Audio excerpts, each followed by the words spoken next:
Ayan po, umuulan na dito sa amin. Ayan. Happy-happy yung mga halaman. Ayun, yung mga bamboo tree doon sa may kulungan ng baboy.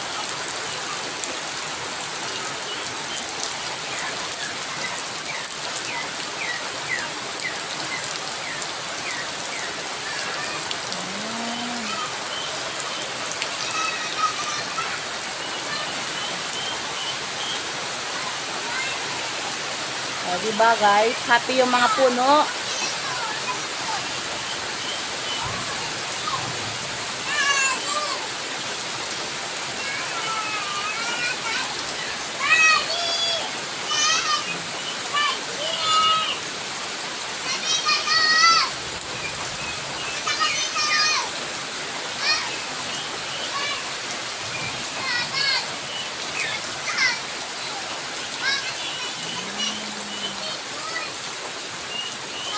Happy na yung mga in-transplant ko na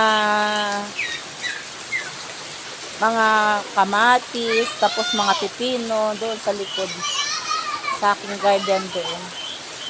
Hindi ko na kailangan diligan mula ngayon eh.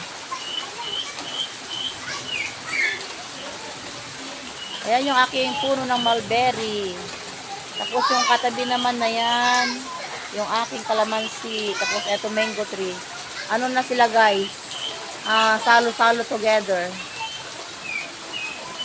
Pero magsasacrifice kung yung dyan mamaya ipupruning ko para bala ko ipruning itong aking mulberry para yung aking kalamansi dyan sa gitna ay lumaki. Ay, Diyos ko Lord. Ay, kidlat.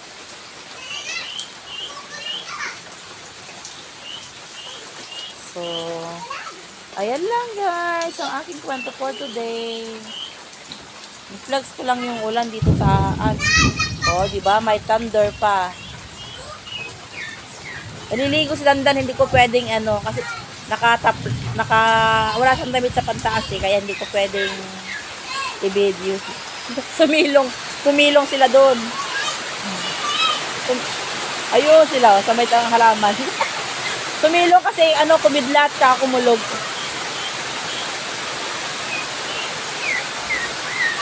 Ayun, kawawa yung aking turkey doon, Ayun, Ayun, yung aking turkey.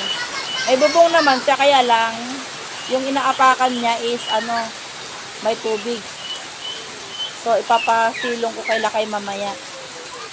Ayun siya. Ayun yung aking turkey. Ayan.